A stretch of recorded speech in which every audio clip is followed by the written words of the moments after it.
Sweet, man. Well, Mason, great to have you on. I appreciate you taking the time today.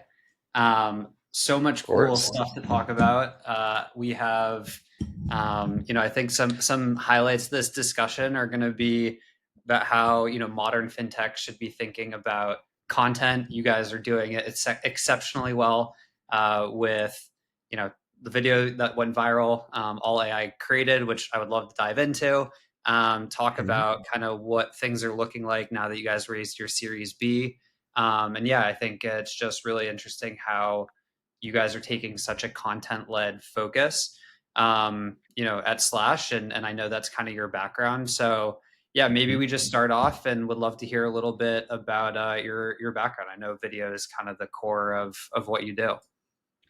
Yeah, man. Dude, well, thank you for having me. First of all, I really appreciate it. I'm excited to dive into things. But I guess a little bit of background on me. I wanted to be like a tech YouTuber when I was in like middle school. So that was like my initial kind of calling to video. I ended up like creating a YouTube channel, getting really good at video throughout like middle school and high school. But by the time college rolled around, I wasn't like doing any advertising or anything like of large nature. I kind of stumbled my way into the like TikTok space. And I mean stumbled because I applied to I moved to college and I applied to a bunch of different jobs because I need to like have money to help pay for college, pay for like food and things going out of that nature. Got rejected from like 50 different places, got an interview at one place, and this kind of boutique small agency that had just started up kind of took a chance on me just to help them produce content purely from a production standard, not from any like creative direction standard by any means. But I was on a bunch of shoots with kind of like the hype house people, the like people in TikTok, just generally speaking. Um, all of the kind of big names right around 2019, 2020 or so. And we were running this one campaign, and I just didn't think the strategy was very sound for it. I thought there was kind of a lot that could be done better because at the time, like 2020 or so, everyone who was advertising on TikTok was trying to take the same strategy that they would have taken on Facebook or on Instagram, which was very heavy ad like or hyperbolic acting, which just wasn't native to the TikTok platform at the time. Like all these users had assembled on TikTok via ByteDance, or sorry, via Musically was the app that ByteDance bought and then turned into TikTok.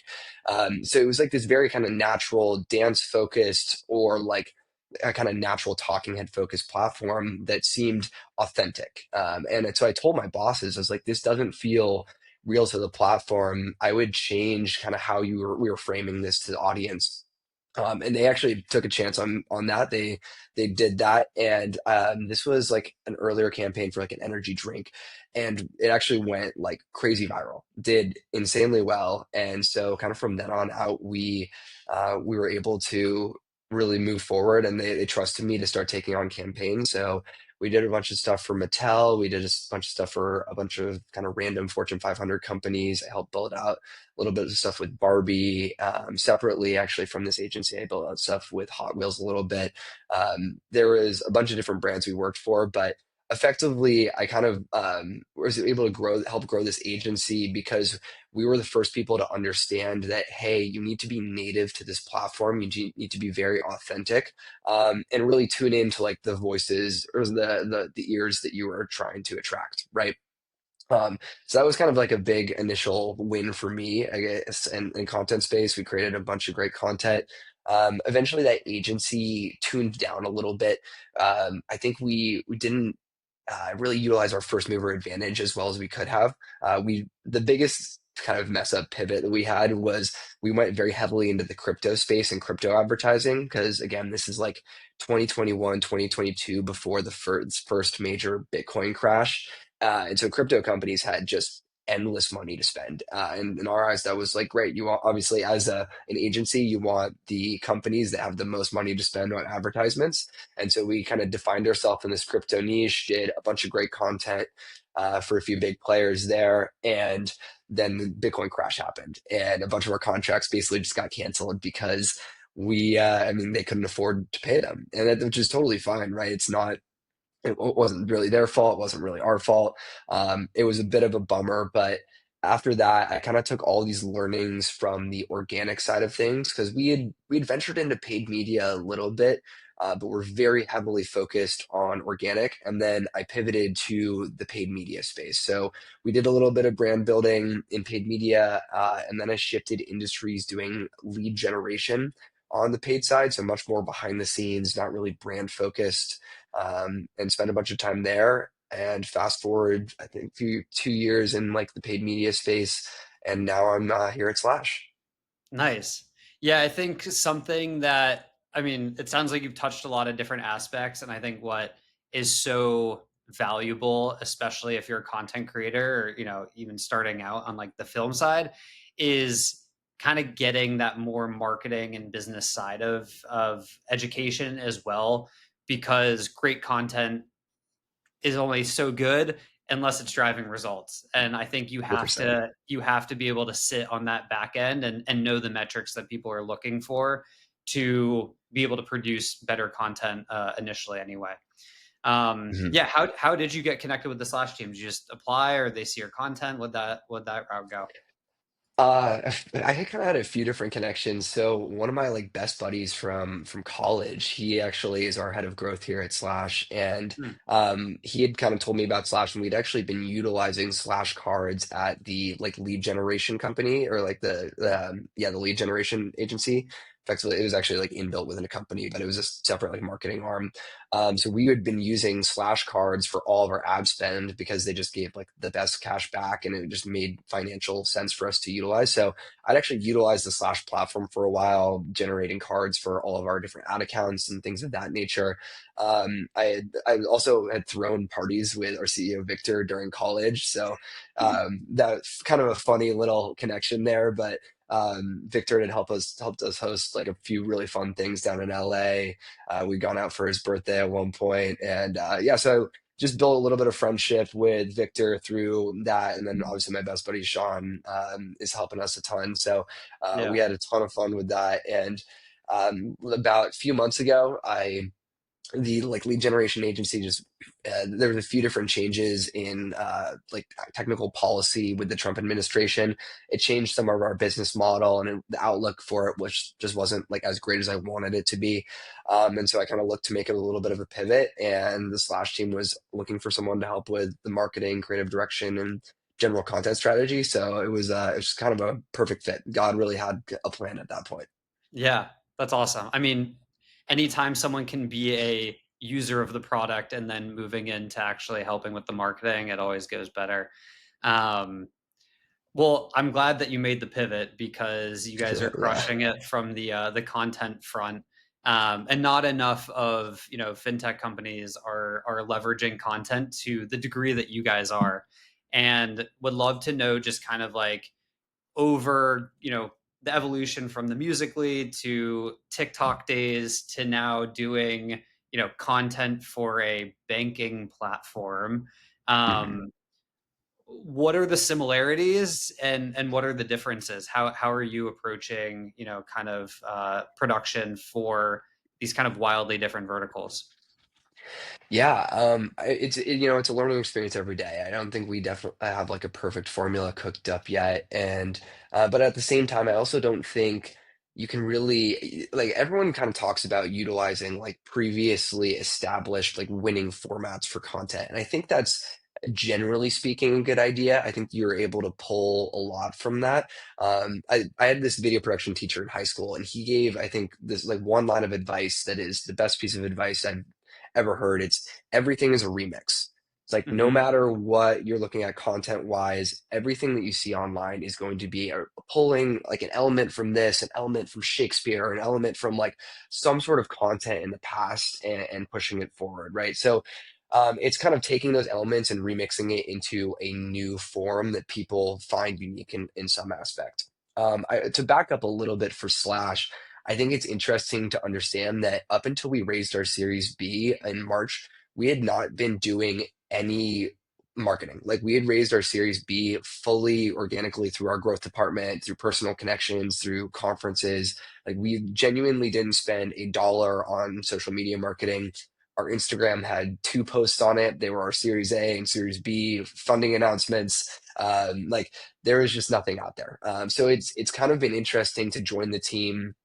I joined a little bit after we had started to establish some of the content strategy, but generally speaking, it's still a day by day process of what we're trying to figure out how to push content forward that is like best for Slash. Now, if we like talk about, I guess like pivoting verticals from that perspective, I think I touched on it obviously with like everything's a remix. It's not really one of those things where it's all that complicated to change to a very different customer base. You just have to understand like who your customers are well, and then again you can remix the content for them. So being a Slash user previously, I already have a deep understanding of the product, the benefits of it. So it's really just explaining those benefits via the formats that I know already really work well. And I guess to discuss like what formats are we using, what is our content strategy, there's a few different things we're doing. The main thing right now is kind of like two verticals. There's like our actual like product announcements talking about what we are doing with the Slash product, how we are advancing it, how we are kind of building all these feature sets that are going to help banking for all of our clients, even so I guess just like improve their company, help them grow faster, help them scale faster in any nature in that sense. And then there's the vertical of like general brand awareness. Like we want Slash to be the kind of inherent, intuitive banking platform that young entrepreneurs go to, right? Just as you see, like WAP is like the creator platform that all these young creators want to go for because their content is so native to YouTube and they create this incredible stuff with big creators, big entrepreneurs there. We want Slash to be similarly positioned as like the banking platform for these these new young digital entrepreneurs. With So, do you that, want me to which you want me to dive into more first here? yeah, I think let's focus on the target here for a second because I think there's a um, kind of outdated thought process that B2B content, the traditional asset types, uh, are. I mean, I think with a sophisticated platform and in the financial world, you would expect content to be probably a little bit more dull and dry Oh with yeah. your target consumer being small young entrepreneurs.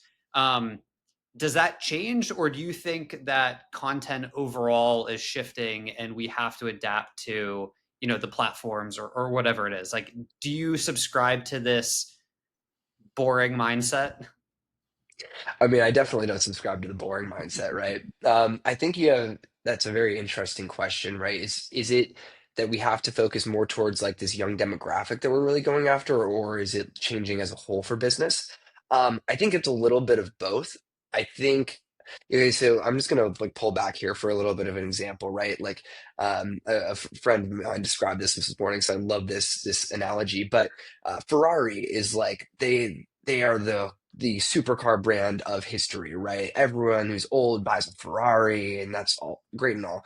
But Lamborghini, since probably about 2007, 2008, kind of in their Murcielago era, they started advertising to the younger demographic because they basically wanted to segment off the younger demographic to be Lamborghini fans. And so you've seen this huge growth in Lamborghini over the past decade or so of these kids who have finally grown up idolizing Lamborghini, having the Countach on their wall when they were younger, and Lamborghini becoming this much bigger brand that's actually on the same level and kind of playing field as Ferrari.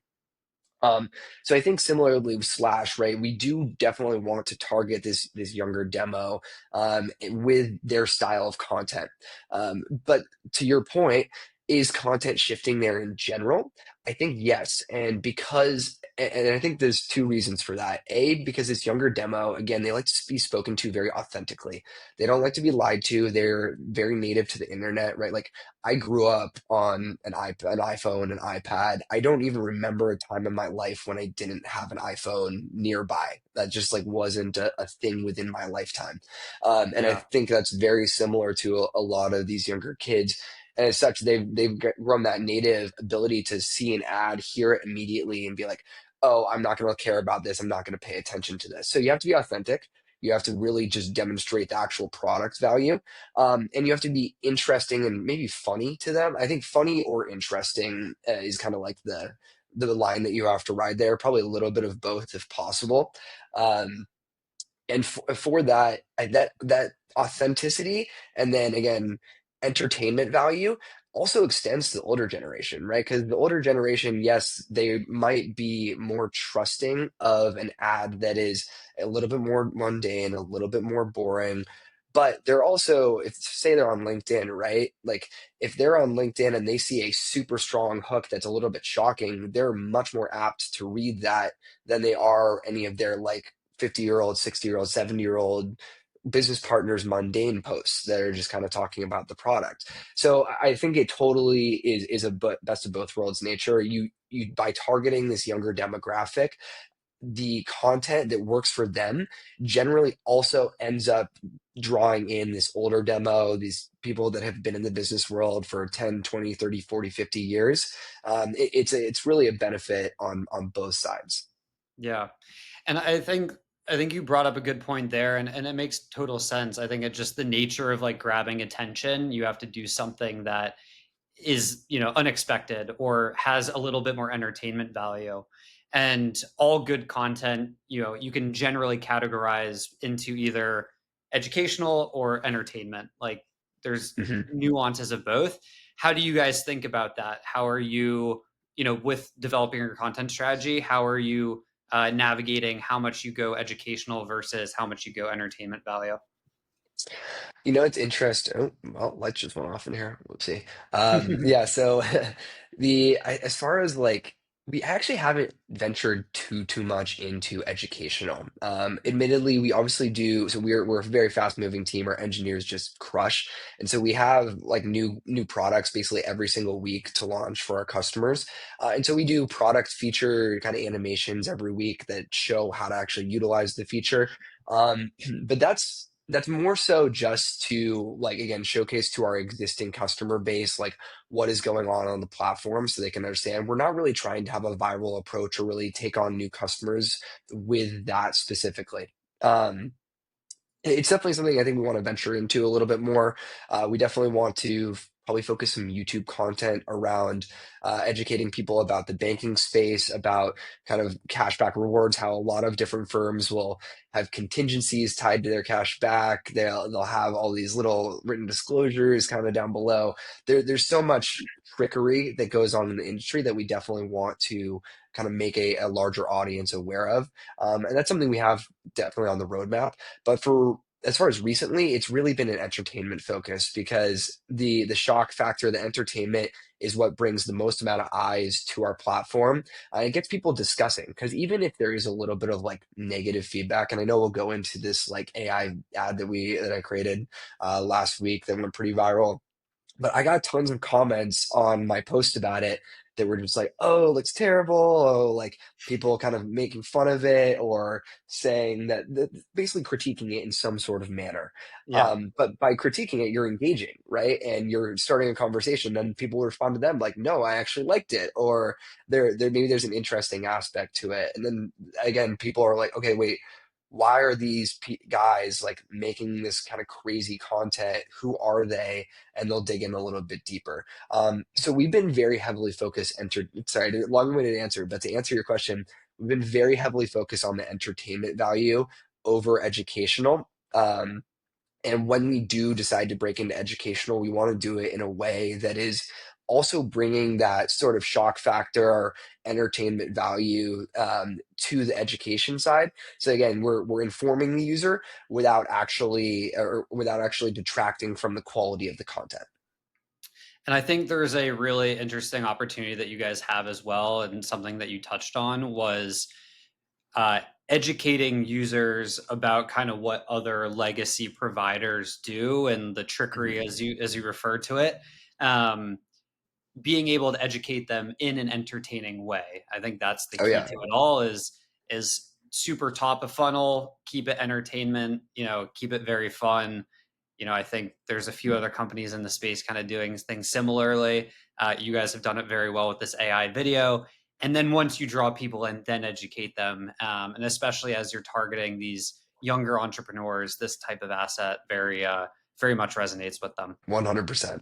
It's I don't know. It's great. I like how the younger audience is driving a lot of where culture is going. Obviously, like that's spoken as a true young person, right? I think everyone Yeah. in their age demographic likes to discern how their demographic is the best, you know. But I mean, it's one of those things that like I showed my dad. Like my dad's like uh, late 50s, right? He was about to, or he'll say he's 49, but he's late 50s. Secret He safe. basically is again much more in tune and probably trusting of regular style advertisements. But I showed him this AI ad that I created last week, and I told him like this is the reach that it had, and he's on X too, so I taught him like how to use X, and he's like, dude, wait, I actually saw that on my timeline. That was really cool. I thought that was just like a funny video. I'm like, no, that's like that is selling our product. Yeah. So it's pretty cool to see how the older generation, as much as they might be kind of more trusting and attuned to previous styles of advertising, when they see something they like that's new, they're not like immediately turned off by it, right? It's just like they have to kind of build that acceptance to a certain extent that this is like the new era and these are trusted partners that are just doing this style of advertising. Could he tell that it was AI generated? Only because I told him it was AI beforehand. Okay. If he had it, or if I hadn't told him, I think he probably wouldn't have, honestly. Yeah, there's definitely, especially with my parents, our parents' generation, as well as like the inability to spot AI things is pretty Oh, comical, and there's probably some campaign that can be ran around that specifically, that insight. But oh yeah, no, look, totally. I think we just dive into it. Would love to, maybe we pull up the video, we show a little bit of it, and then would love to Yeah. understand your thought process, going into it. Um, this is a, actually, you can explain. This is a product release video, right? Well, so we did like a huge launch. I'll give a little bit of background on this first, so to Yeah. give kind of an explainer here. But we basically last week launched a huge product that we're calling Global USD. This is a essentially a banking. It's essentially an account, right? It's a bank account for foreign entities to have the benefits of U.S. banking without all of like the headaches of it. So currently, if you're a foreign entity, you can bank in USD, but to create that account and to bank in USD, it is oh, they're lit up. We're back. To bank in USD, it's extremely expensive. There's high ACH fees for transfers and everything of that nature. It's just kind of a total pain in the ass, and you're eating fees like crazy, which is not fun for anybody. So we figured out that we could actually create our own stable coin and kind of abstract the view of what USD is, right? So on the for the end user experience, they're transacting in USD. They can send out USD directly. They can and then they can receive USD directly, or they can send out in crypto or other stable coins or other currencies for that matter. But basically, to them, it all looks like USD. It's just functioning on top of the slash stablecoin. Well, so it's like very cool product. I won't go super more into depth than that. That's kind of like the basic explainer of it. We did a massive launch last Tuesday, and this was like a coordinated type of agency launch, right? Where we had a bunch of influencers posting about it too, and the launch was extremely successful. Like I think we got 1.2 million impressions on it, and this was like a little bit manufactured in the sense that we knew we were going to get a good amount of impressions, but it also was more than we expected. And yeah, overall phenomenal launch. The thing is that as we were kind of doing the build up to this major launch, I was talking to our CEO Victor, and a buddy of mine was like, "Dude, you gotta like do some funny AI stuff around like movies, around maybe like The Big Short or something like that." And so that kind of clicked. It's like, okay, I love The Big Short. You're familiar with the movie, right? Absolutely. I actually just rewatched it the other week because it's such a fantastic Okay. movie. Yeah. So to anyone in the audience who's not familiar, just this like isn't like a total shock factor when you see this, but there's a scene in The Big Short where they're basically talking about how bankers use all these complicated terms to make it hard for the average person to understand what they're doing, and so they can kind of keep like this walled garden to a certain extent. So Ryan Gosling's narrating it, and he goes, Yeah, so bankers use terms like tranches and CDOs and all this stuff. So here's Margot Robbie in a bathtub to explain. And it is literally like Margot Robbie just in a bathtub with a glass of champagne, living her best life, explaining what a collateralized debt allegation is. And it's a hilarious cutscene. It totally like changes the kind of pacing of the movie, and it's just very funny, right? So I had the idea, I was like, this is exactly what we're doing with cryptocurrency, right? We're operating this whole account via our stablecoin, but we're abstracting the view to the user what is actually crypto. Yeah, like yes, we're dealing with all the technicalities on the back end, but to the user, they're just banking USD, which is awesome. So we wanted to create an AI Margot Robbie to a certain extent to replicate that. AI being called slop often, we decided to call it Margot Sloppy. The way the movie educates you in a wildly entertaining way is exactly what we were just talking about, where there can be these very sophisticated financial terms and explaining what's happening on the back end, but done in an entertainment way. And I think that's kind of the core of what we've been discussing is like the evolution of content continues to go that direction where it's entertainment first, but there's an educational through line. Oh, 100%. Like, yeah, 100%, right? This is like actually describing the features of the product while being very funny. Also, I guess a little bit sexually charged, right? There's definitely that element to this one. But yeah, here I'll show. I don't know if the audio will come through, but I'll show like what the video looks like so you can get an idea. Yeah, Because we'll the try it. fact that this is AI is what This is 100% AI. this one. We don't have audio on our end, Mason, but Okay, this is no insane. worries then. I mean, Yeah, so they. I have so many questions, and it looks very similar to the reference scene in the movie. Can you Mhm. walk us through a little bit about how you had this idea? How did you like go in to build this? Did you map out your process? How do you get the character look the same? Like all the details there. Oh yeah, so let me dive into this. So again, this was a long process to figure out because what I would have done in like a perfect world, I can pull up like the whole map that I did of this. Um, so what I would have done in a perfect world, in theory, is that I'll actually stop sharing screen for a second, then I'll dive back into this. Can you see me? All right, yeah. Yep. So what I would have done in a perfect world here is Midjourney has a consistent character. Midjourney, by the way, is an image generator, and they have a consistent character feature. So if you generate like a person in a scene, then you can actually keep the same face and the same scene just from different angles, which is like ideally what I would have done. So in like a perfect world, I would have actually just dropped the example image of Margot Robbie from the actual clip, which now I'll actually Hmm. start sharing my screen here. Um, there we go. That was I basically mapped out every single frame from the movie here. So this is like the opening frame, second cutscene, a little bit wider cut, back to this like wide shot, a little bit of a mid shot from the side, regular forward facing mid shot again, and it just goes through like a few different cuts throughout this scene. What I would have done in an ideal world is I would have taken this image, I would have dropped it into Midjourney, I would have had it create a new character and then generate a full kind of reference image. And then what I would have done is I would have gone into VO3 here.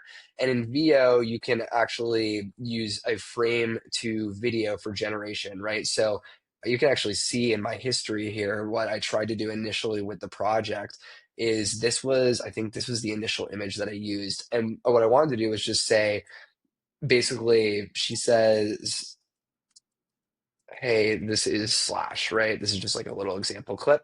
But what happens when I generate this is VO3 on its image or on its frame to video, like I guess functionality, it actually will scan your image for a bunch of different things to make sure that it's generating like essentially non-sexual content.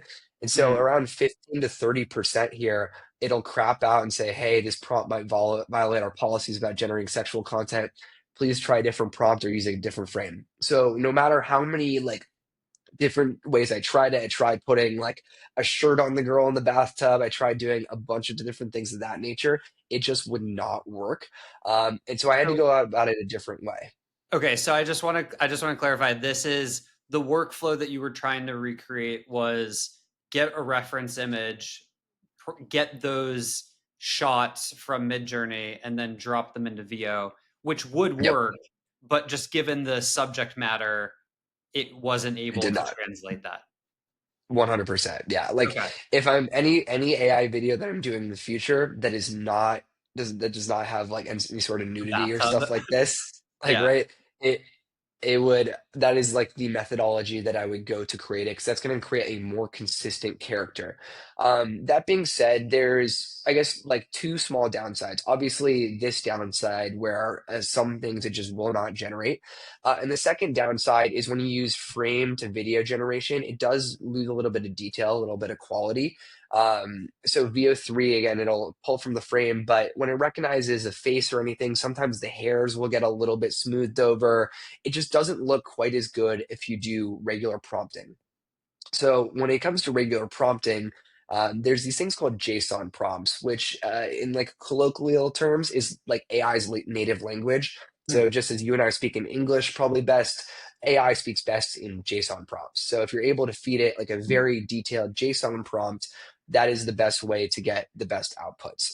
Can you That being can you said, show to us like what that looks like? Do you have yes, something I'm like that? about to. So I actually found my initial JSON prompt. So I created like those initial reference images of like the AI girl in the bathtub that is again same scene, same everything, but like a different face because obviously we can't use Margot Robbie's name, image, and likeness. That's wrong, like illegal, and we Yeah. don't want to get sued.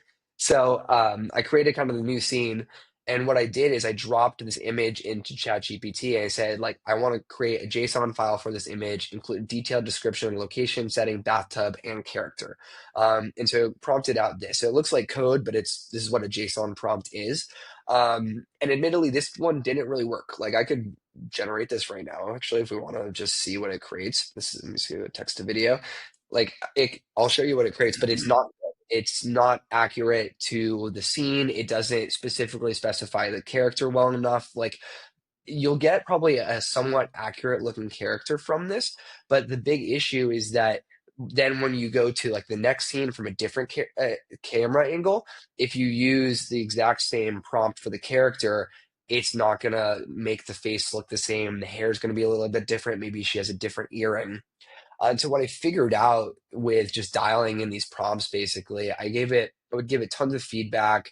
I would tell it to give like very specific descriptions, and then the biggest breakthrough I had with this is realizing that the best way to get a consistent character was to give like literal measurements of the facial features of the person. So I actually didn't do it in this like prompt thread here from GPT. I couldn't find the exact one, prompt thread I did it in, but I moved over to Cloud because Cloud actually seemed to have a little bit better of like a detail function where it Mhm. would specify those details.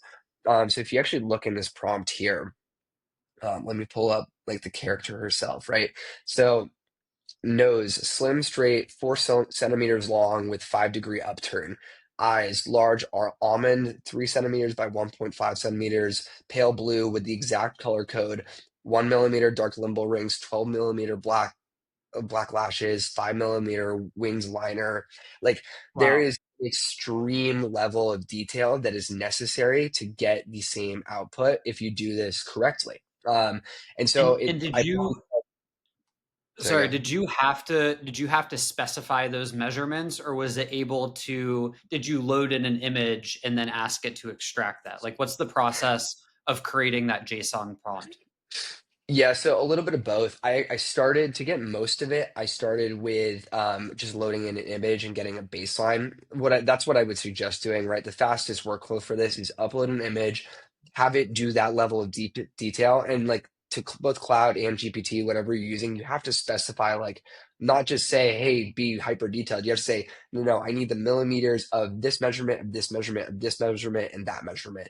Mhm. And that's like the best way to get the output. There was a few things that like I decided to change. So, for example, I changed like her earring because when I initially uploaded the image, it was doing like diamond stud earrings instead of these like little pearl earrings that were in the actual video. So, like small things like that, I would manually adjust that the image generator didn't, or I guess the LLM didn't recognize properly. But for the most part, yes, you can just upload it into an LLM and it would specify those characteristics for you. How long did that take you to like get this prompt dialed in? Um, it's funny because I tried again so many different methods to get this right over like probably a 2 week period, Hmm. and then one day I just kind of went ham on it. I was like, you know what, I need to figure out getting this video done. I probably spent 3 hours creating the initial prompt that like actually worked. And you can see from this, for example, actually, these were a little bit wrong. I forgot. I did a little bit of toying with it.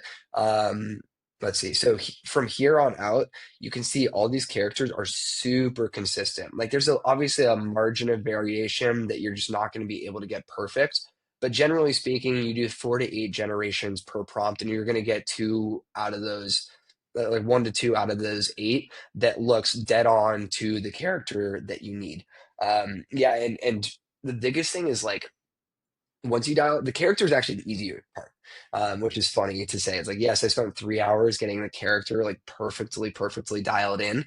Um, but realistically, that was like once I got that, that was easy. It was setting the scene from different camera angles was just a total pain in the butt. It took basically every single scene. So there were 9 clips, right? If I look at like the map that I have here, there were 9 total clips that we had to do. Um, I'd say each one of these prompts to get proper took minimum an hour. Okay. Yeah, minimum an hour. Each shot took Yep. a full hour. Yeah. And again, this is with a lot of trial and error and me making mistakes and learning. I think had I known a lot of the tricks that I know now, for example, by like for for example, by I think by the time I got to like scene 5 or 6, I realized that okay, like 5 and 7 are the exact same camera angle, 6 and 8 are the same camera angle. So I just had it redo the exact camera angle with like the different pose for the character. So there's a few, and then there's like a few other small little optimizations that I figured out. I'd probably say today it would take me close to 20 to 30 minutes per prompt to just get it perfect and get a perfect Yeah. output. Which again, like sounds like a lot of time, but if we compare this to renting a location and working with an actor Hmm. and setting up, and it's the same principles, right? It's like, oh, we have the same one camera setup. Let's shoot all of the clips that we need from this one camera setup before we move into the next camera setup. And so Hmm. it to me it sounds like taking these core, cinematography principles and just applying it to VO3, which is incredible. Yeah.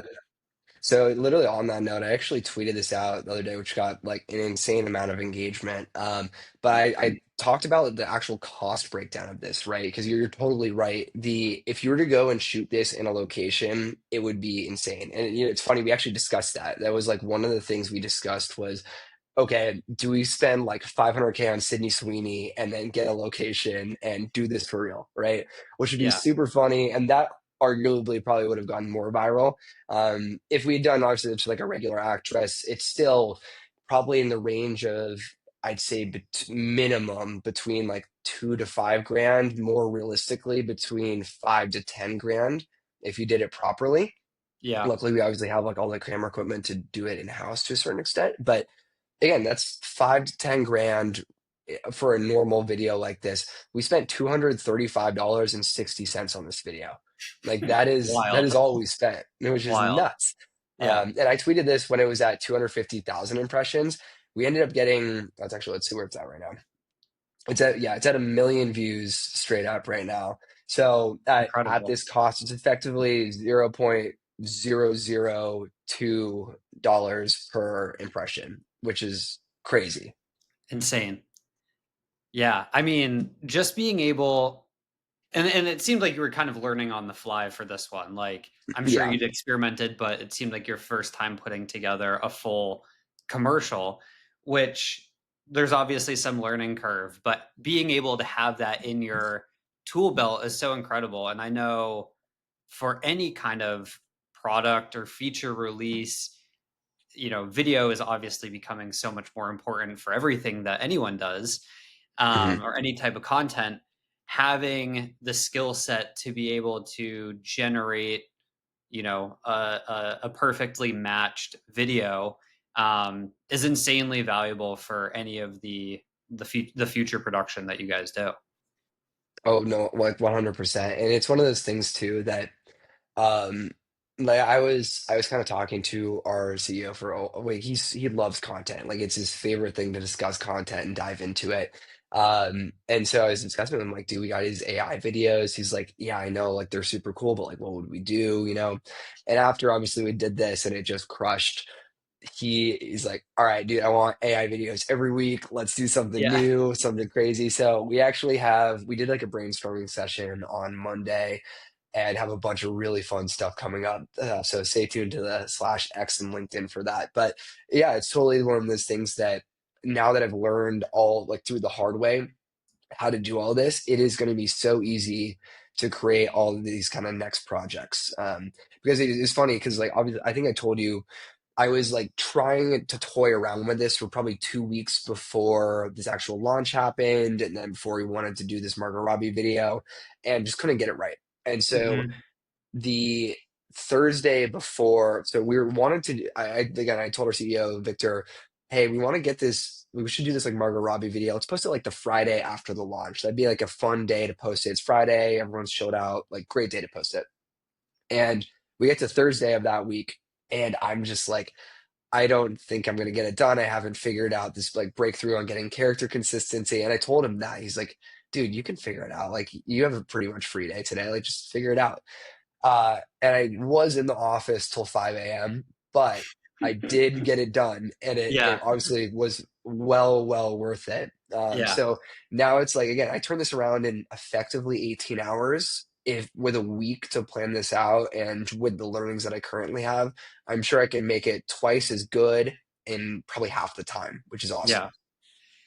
It's so insane. Obviously, AI is disrupting so much of the written content world, but Mhm. now that video is becoming, it's such a. I mean, it's real. It's like this is a very viable commercial that you shot Mhm. for, a couple $100. Um, from your brainstorming session, what's like the craziest thing you guys are thinking? Are you trying to push this in different ways? I don't want to reveal too much, but I think there's two different angles that we're going to be taking with stuff. It's a little bit for like larger launches for larger things we're doing. We want to actually probably pull a little bit from culture along with AI.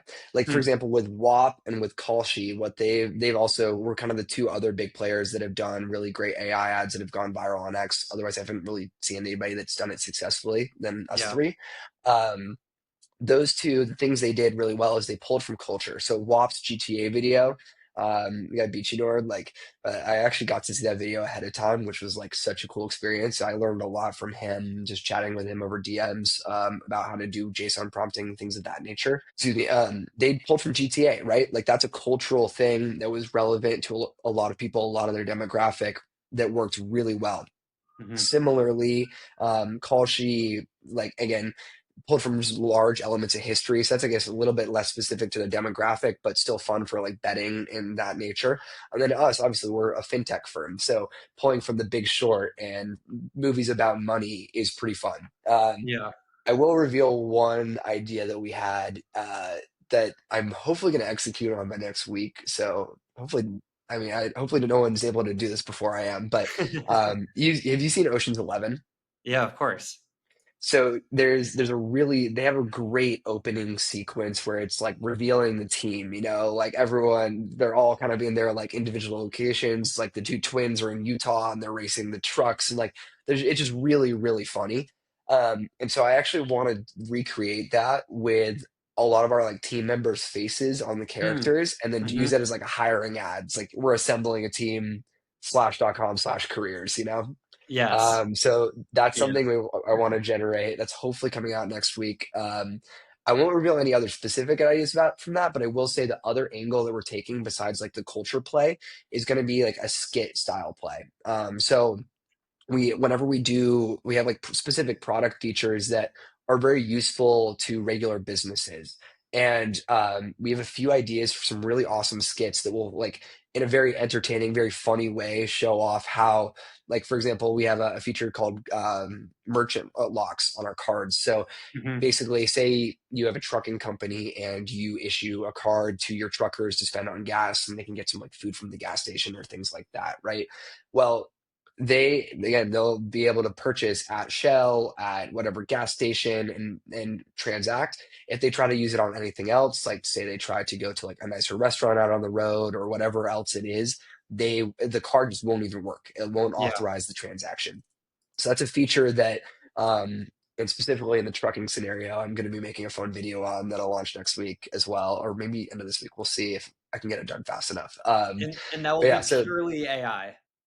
purely AI, not really based on like again any like previous cultural element, but a funny skit that is again looks real, looks like something that could actually be happening, and has this shock factor. It's like, oh, that's hilarious. Hmm. That's a really just a great video. And again, it's one of those things that yes, we could go shoot the exact same skit, exact same stuff, but then you'd have to rent a truck, a trucker, and a full film crew, and Yeah. it would be a 10-hour shoot, and like it would be $10,000 to $20,000 to do, Yeah. whereas this is probably going to cost me with the learnings I had from the last one, I'd say under 150 bucks. Yeah. Is this, do you see this as the new normal? Like, has has VO3 and whatever the evolution is in the future, does this is implied that companies just need to figure this out? Or do you see like AI content being the new mainstream thing? Yes and no. I don't think yet it will be normal. I still think for maybe until like VO4 or they get VO3 to probably till VO4, VO5, I don't think it's going to be normal. I think there's still going to be the shock factor like, oh my gosh, this is AI. And I don't think a lot of legacy players are going to catch up to this very quickly. Like again, you think about like Super Bowl advertisements. I bet we see an AI ad or two this year. Because what Kalshi did, I think one last year. Yeah. I say we see probably five or six this year that are like really, really well done. But genuinely, it's going to take a little bit to catch up for people and to understand this workflow, and also to like for the models to get so good at specific things that it feels very real. Like again, the with even with this Margot Robbie video that did phenomenal, and I think again looked really solid. You can tell if you really decide to nitpick, like the lounge chair in one of the scenes is technically in like a different location in the background than it is in another scene, and you don't really notice because they cut between different camera angles, so it's like very unrecognizable, but it's there. It's one of those things that's going to need to get better at over time. I think it probably we're a year or two out, but I think it will become the new normal because it's going to lower production costs so much. Yeah. It's realistically the only like standard ads that you're going to shoot for real are just going to be ones that are with celebrities because they have the celebrity brand value. That's a good take. I think all of this comes down to like, does it matter? Like, does the consumer care if it's AI or not? The on set, if you're filming this and someone moves the chair or articles of clothing change, like we see that all the time in commercials and Mhm. movies and TV shows. Like, there's literally someone's job to check for continuity, Yep. but we don't care. Do you No, think the no, consumer cares if it's AI? no. If anything, I think they think it's cooler right now, right? Again, like us, WAP, and Kalshi are like the three dude on X successfully right now. Yeah, And between those three, like all of us have amassed multi-millions of views yeah, just from that, which is pretty ridiculous. So I already think the consumer doesn't really care. I think as long as it's done well enough, right? yeah, And I probably got more hate on the Margot Sloppy video than most people, than like WAP or Kalshi did, because there's Call Sheets is very clearly AI, and they were forward about it being AI, which is fine. WAPs was like they everyone kind of understood it was AI, but you didn't have to think it was. It could look like a genuine video game thing. Like it looked very real to the GTA video game. It could have Hmm. been gameplay in theory. You just realized quickly, like, no, these are actual WAP scenes, which is really cool. Yeah. Us, right? I think we kind of rode that line a little bit. We tried to go like, obviously, this is a recreation of this, but it is an AI. So Yeah. we got a little bit more hate on that, which is fine. It's whatever, more engagement. But Yeah. Rage bait is yeah, good. oh, 100%. It's incredible. Yeah, Yeah. the all press is good press to a Exactly. certain extent. Um, Sorry, I don't know where I was going with that tangent, but No, I all good. I mean, look, this is obviously a new skill. You were able to figure it out pretty quickly. What would be your advice to, I mean, a lot of people who watch this are in fintech, heads of growth, in marketing. Should everyone be running and recreating scenes from their favorite movies? Like, what's your advice to content producers in this space? I think you have to be unique, right? Like, luckily we were very early in the sense that like we were able to take this. We were the first one to do like the Margot Robbie scene, which is like such a cultural thing. I do think you have to, again, like everything's a remix, but you Hmm. do need to take a unique remix angle to it.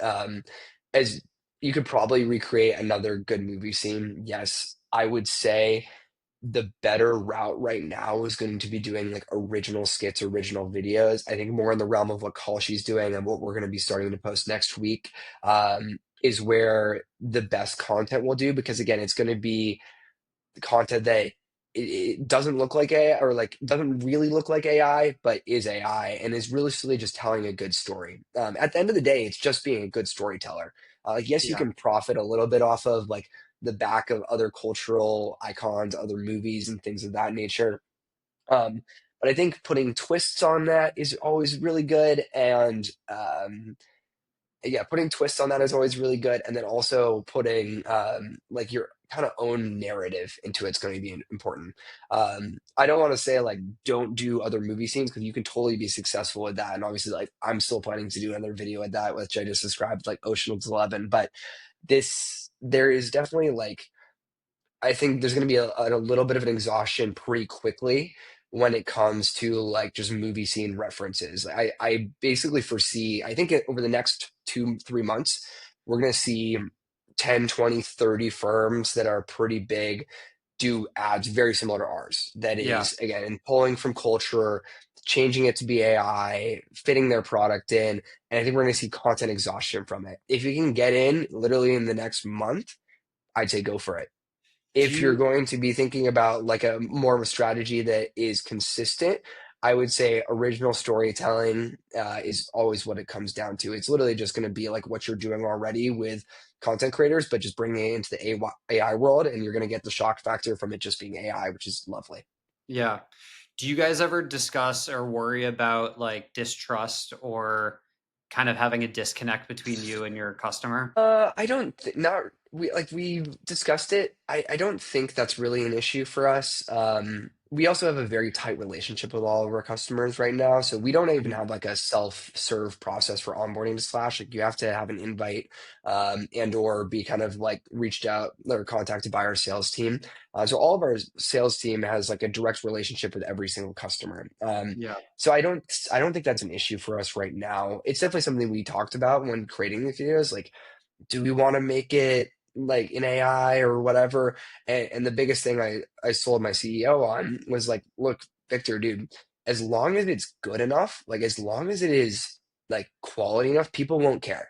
Yeah. And I think that's rang true, right? Like, as much as we got a little bit of hate on it. Like everyone's gonna get a little bit of hate on an AI video. WAP did, Call She did, everyone does. Yeah. The large response was, wow, this video was funny, this was cool, I can't believe this was AI. It wasn't, oh, we don't trust your product because you made it with AI, right? Yeah. I will say, to that point, we also did start the launch. Like, this has been a major product launch for us. We did start the launch with like a genuine animated video showing off the real products, like the real feature set.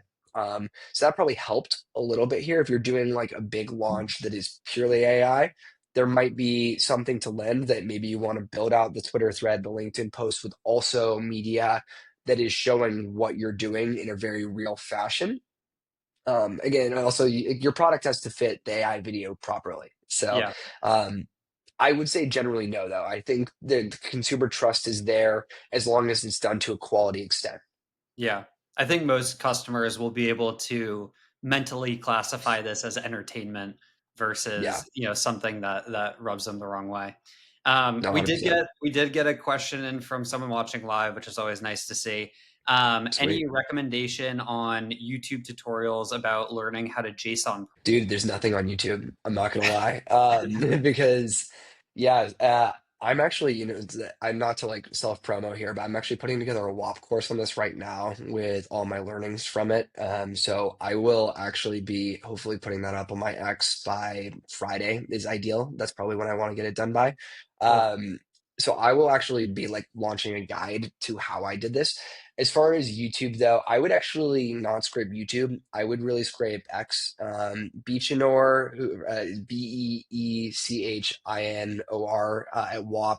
He did their GTA video. He's awesome. Has some Mhm. really good advice. It's on his profile. And that's basically who I've learned from, admittedly. I would honestly just toy with GPT, with Cloud.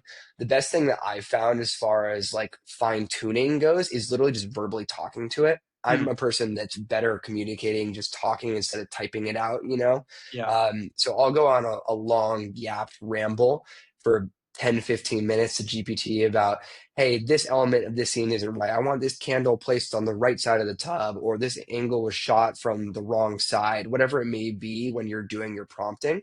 I think the verbal conversation, the more detail you give it, the better the output has been for me.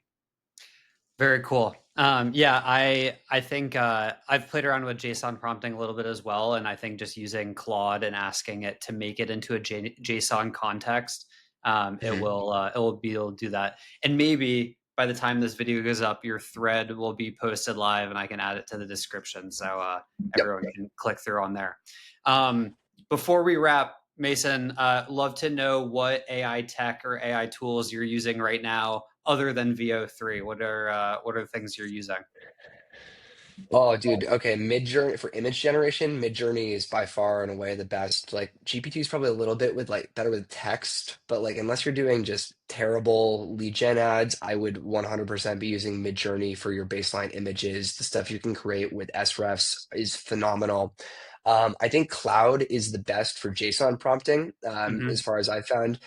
I haven't, admittedly, I did this before GPT-5, so maybe it's gotten a little bit better, but Cloud has been just tried and true for me as far as creating great GPT prompts. And now they have like a million tokens of memory.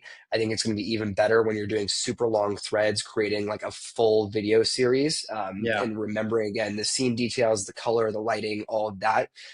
Um, oh, and then as far as image upscaling, this is like separate from video. Magnific AI is phenomenal. Like if you Mm, get like a baseline image of a human being and you run it through Magnific, it's gonna look like pretty good out of Midjourney.